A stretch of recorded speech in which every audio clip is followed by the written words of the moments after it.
You know what I like to do when John Mangini gets elected hobby president? I like to make a VR. So John has asked all of us to make a video if the hobby president was a real position and had real power to make changes. What would we change to make the hobby better? So I figured I'd make one. He's also given away a killer card. My odds of winning are slim, but that's not why I'm doing it. I'm just doing it to support him and think this stuff through and talk through solutions and what's going on with the hobby. So figured I'd turn the camera on. I'm not scripted. I'll probably miss some things that I had previously thought about, but you got to get rid of the pain points. What are the pain points in the hobby? It's pricing, it's scamming, lots of barriers of entry that weren't there before, and you have to enjoy what you're doing. I kind of relate it to golf. You go out and you think all week, you're working all week, and you think about that round of golf you're going to play with your buddies on Saturday, and then you get out there and you stink and it's miserable and people are breaking clubs, and it's like the experience is so negative. Eventually your hope fades and you quit. 90% plus of everybody that picks up golf quits because their actual experience, not what they thought was going to happen, but their actual experience is so bad, they eventually just give up and do something that's more fun. Now, golf is a 4-letter word for a reason, believe me. It's tough, and most people are terrible at it, and it's not fun. And the barrier of entry is very high, not just in cost, but it takes literally years to even get decent at it. So no one has that kind of patience. So it's kind of like that in sports cards. You have to enjoy it. You have to be having good experiences. Right now, you go out and buy a new product, you're losing. It's like driving a new car off the lot. As soon as you drive it off, it's worth far less than what you just paid for it. So people are paying for the experience of opening. They're not paying for what's in the box, because they could buy what's in the box for far less. Or just buy the cards that they actually want, not the ones that they got out of the box that they don't care about. People these days are throwing them away. They want the hit, and it may not even be the hit that they want. They offload it immediately for a loss. People were burned massively in the pandemic.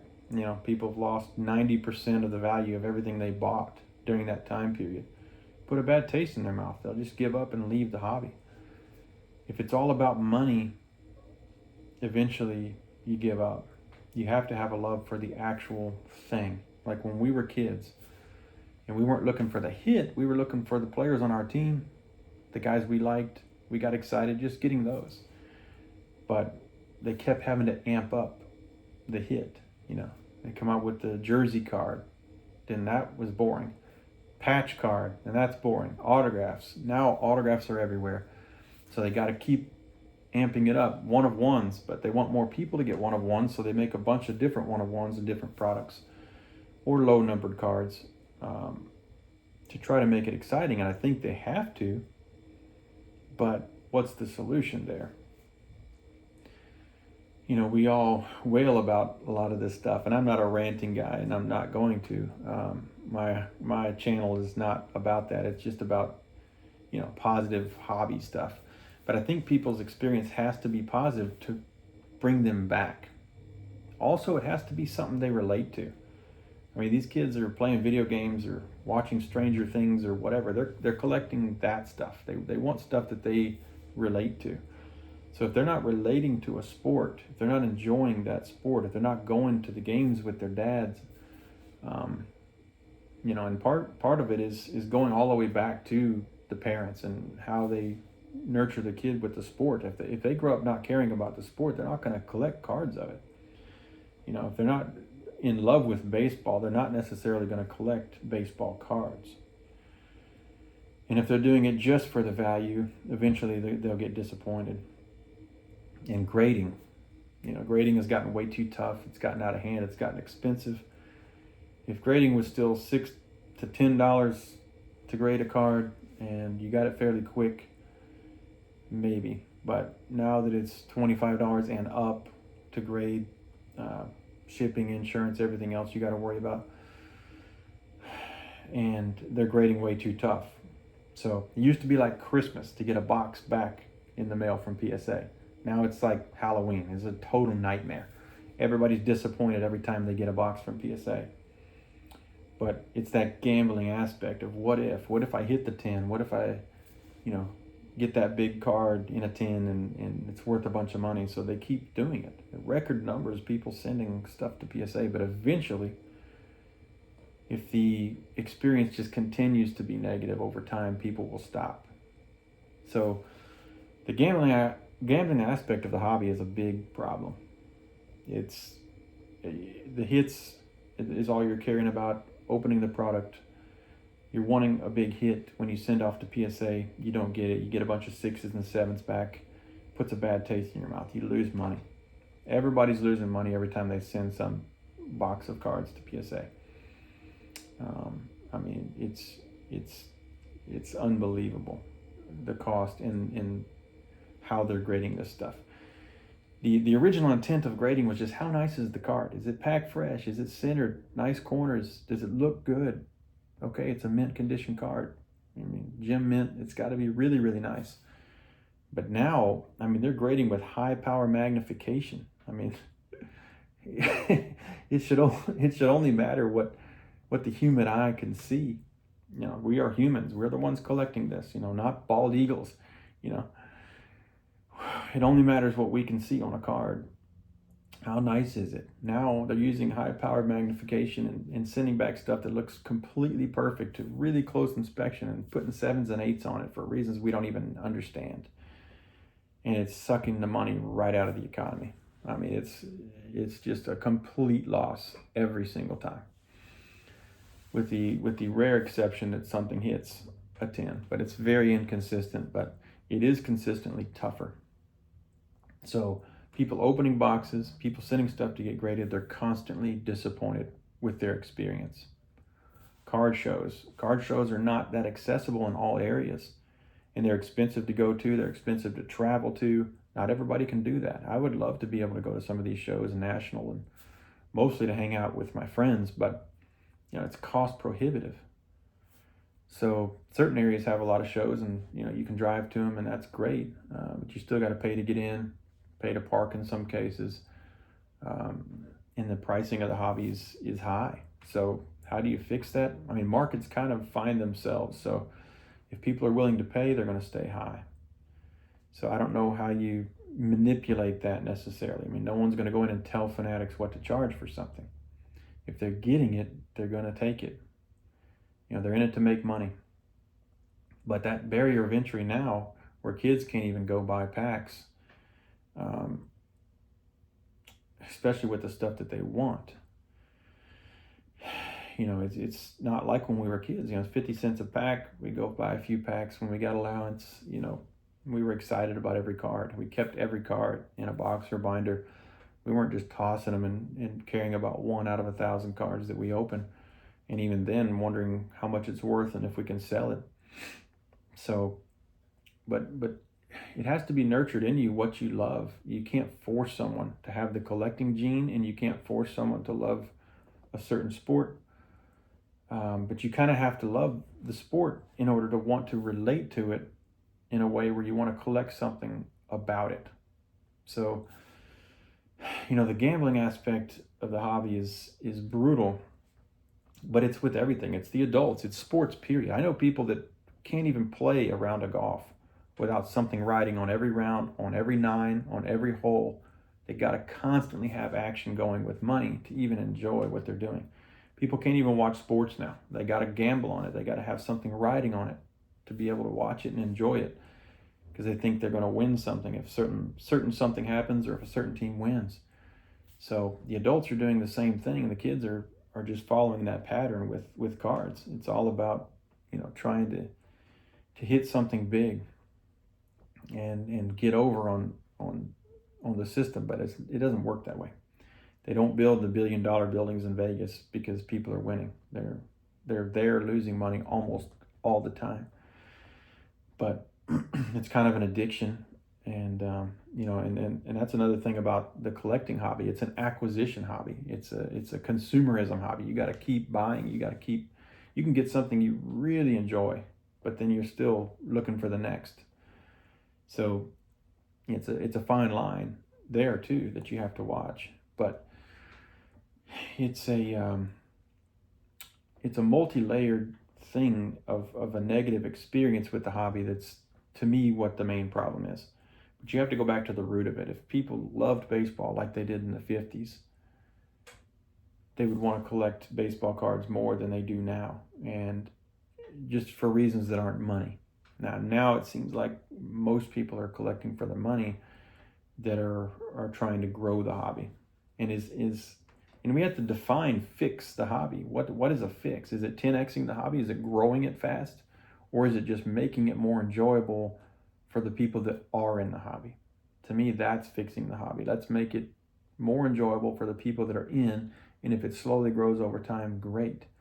But how do we incentivize kids and families to go to the ballpark? How do we incentivize them to collect their favorite players? Free agency. I mean, everybody loves Kurt Flood and all this stuff, but free agency has hurt in a lot of ways. Home fan bases. You can't even get attached to a player. They can leave the next year. So, the collectability wanes. I have a box full of cards of guys for the Astros that, get hot, and you collect them and they're gone. And it's like, over time, you kind of forget even that they were here, and you don't even care about them anymore. I collect Biggio and Bagwell because they were here their whole career. I mean, they were career Astros, did a lot of great things for us, both Hall of Famers. And I don't collect just because of the Hall of Fame, but I collect those guys, just period. But, Mickey Mantle, if he'd have bounced around to 5 or 6 teams, a bunch of losers, would he be, even if he had the same exact stats and was just as awesome as he was, would he be the same collectability? No. So it's kind of a time and chance thing in a lot of cases. You can't control it, but with free agency and people bouncing around all the time, it makes it hard to get attached to a player. You used to be attached to a player and you want to collect their stuff. You want to collect your hometown guys, but it changes every single year, and you don't want those cards anymore. So free agency has made things really tough on getting attached to certain people. So, you can collect people that aren't on your team, of course. I do that all the time. Ripken, one of my favorite guys, he never played here, but he did play for one team. Nolan Ryan, played for 4, but he did play here for a good chunk of years. But it hurts the kids. The kids want to go watch their team, and they want to collect those guys, but when they're gone, it changes. You don't want them anymore. There's nothing we can do to fix that part. I mean, it's once you open Pandora's box, it's over. So the free agency aspect of sports hurting the hobby is what it is. But I think it's mostly having a positive experience to make you want to come back. If we can get shows in most areas that are accessible and have fun things and affordable things and great experiences with your family and friends going to these shows, that brings people back, I think that's huge. I think having some sort of affordable product that is enjoyable to open brings people back. The scamming aspect, you got these CT scanners and all kinds of scamming going on. You can't keep someone from buying a CT scanner. You can't keep them from buying product and running them through it and selling the ones that didn't have the hits in it. But I think, we have these RFID blocking wallets. There needs to be some kind of a membrane on the inside of these boxes of the high-end stuff that blocks any kind of scanning. And I think all of the boxes, that would be just high-end stuff mostly because of the cost, but I think all boxes should have a perforated tab. It should be perforated to open that box, not just some shrink wrap and then you just open it. It's too easy to reseal that stuff. Back in the day with wax, that was the problem. You could open the wax packs, people could melt them back together, put a bunch of junk in there. So they came out with the foil pack that you can't tamper with. But these boxes, I think they all should have a perforation. Once it's open, you can't make it look like it wasn't. But the scamming can be cracked down on in certain ways, but certain ways, anytime there's money involved, there's going to be people trying to get over on it. But we have to create more positive experiences, more affordable experiences, and people have to love something to relate to it, to want to collect it. So we would have to incentivize somehow people getting into the game. And I'm speaking about baseball, but there's, of course, other sports and other things in the hobby. But you have to fall in love with something before you want to collect something of it. We loved all this stuff in the 80s and all this nostalgia. That's why people are going back and collecting all that stuff. Movies, TV, sports, everybody wants to have a piece of their childhood. But if your childhood was playing video games and doing other things, you're not going to have the nostalgia of wanting to go back to collect baseball cards.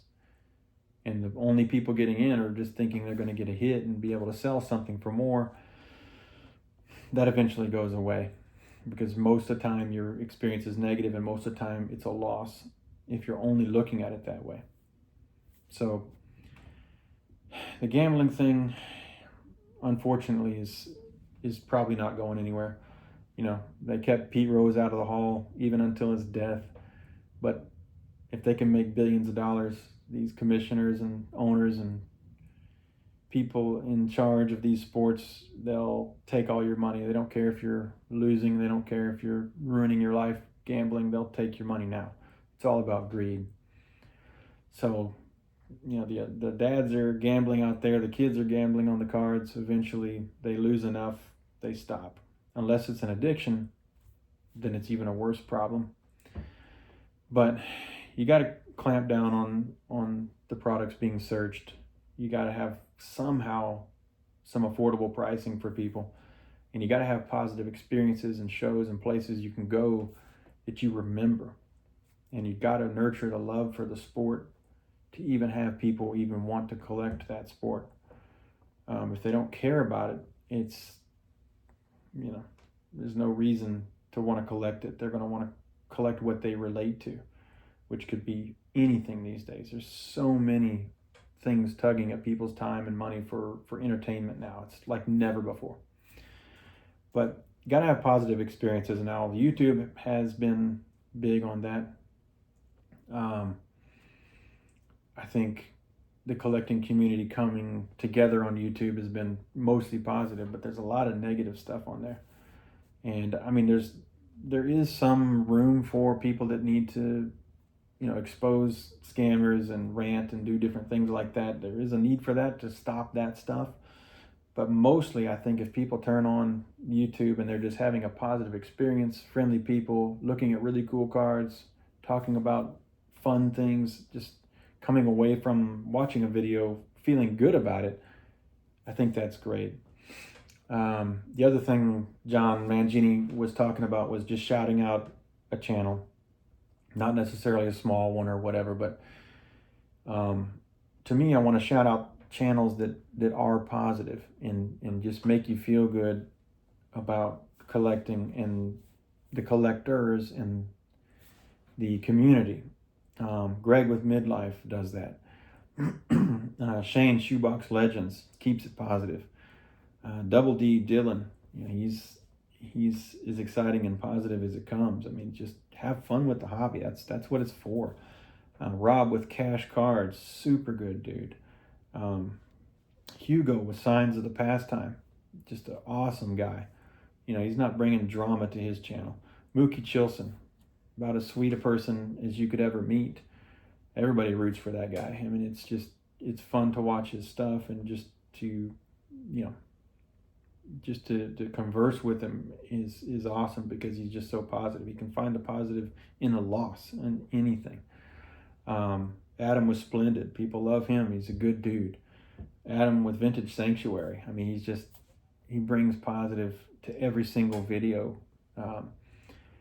I mean, there's literally hundreds of other channels, but if you're not always turning it on and seeing bad news and bad things going on, and being leery of things, just having fun with the hobby, I think that's a big part of it. Just being able to have positive experiences when you turn on YouTube, positive experiences when you get cards. That's what keeps bringing people back. If they continue to have negative experiences and lose money every time they send something to get graded, get disappointed, lose money on new wax, that's why a lot of us buy singles and buy things that we just like, because we kind of know what it is. Of course, you can get something in and it can be not the grade you thought and stuff like that, but it's few and far between. It's just the nature of things. But for the hobby to be healthy, there has to be new product and people have to be enjoying it. And if grading is going to be such an important thing, it has to be something where you can at least expect a decent amount of consistency with the grading, and not just lose your shorts every single time you send something off. So how do we create positive experiences in all these areas? It's definitely tricky, but it has to happen for this hobby to grow, or for it just to be enjoyable for the people that are already in it. And if people see people enjoying it, they might want to start collecting if they didn't before. But if it's all misery and pain and loss, eventually, like golf, people just quit. So we have to stop that. We have to have positive experiences. We have to be positive. And the companies have to work harder to get better, more affordable products in people's hands and give them better experiences in the hobby. And then we can't control what people's parents do or what they do or what they love. They're going to love what they love, but if there's some way to incentivize people to love the sport, then they're going to collect the sport. If they don't care anything about it, they're not going to collect it. I mean, that's one of the things I love about John Mangini. He buys stuff from 100 years ago and he buys stuff that just comes out now. He loves it. I mean, football, Pittsburgh cards, he's always going to love. He loved that when he was growing up. So he's going to always have nostalgia for that, and he's always going to collect it, and he's going to love it. If he didn't have that experience and he didn't care about the sports, I don't think he'd be collecting it. So it all goes back to the root for people to even want to collect. And then they have to have that collecting gene. Some people don't care. Some people rather go out and, go to concerts and eat out and do things all the time and have just a small little apartment and don't care about stuff. And there's something to be said for that. Collecting is kind of a disease in a way, but for those of us that love it and enjoy the cards in a healthy way, it's a great thing. And this community is by far the biggest byproduct for me that's come out of it. Making friends in the hobby is definitely the number one thing that I care about now. And I didn't think that was what I was doing when I got back in. I thought I was just collecting cards, and then the YouTube thing and this, that, and the other thing, one thing leads to another. All of a sudden, I'm enjoying the heck out of it. And that's another thing, the community. If people are making friends in the community, making ties that are going to stick forever or for at least a long time, they'll stay in the hobby. So once they get hooked, make a few friends, I think it's a lot healthier hobby. And they'll have a lot more positive experiences with the people that they care about. So that's it. That's kind of my thoughts on everything. Just, the pain points in the hobby that need to be overcome or at least worked on. People need to have positive experiences with all realms of cards. And right now, most of their experiences are negative. Unless they're just an old time collector going and buying singles that he wants and things like that. But you can't just do that. If we all collected the old stuff that's already been out, it wouldn't be a healthy hobby and it wouldn't fix everything. So that's my thoughts on it. Thanks, John, for putting this out there, and hope you got something out of this and enjoyed it. But a little different video today, but I figured I care so much about the hobby. I I care about the people in the hobby. I wanted to just make this, even though it's not a collecting video. But anyways, thank you guys for watching. I appreciate everything. Sorry it went a little long, but take care, guys.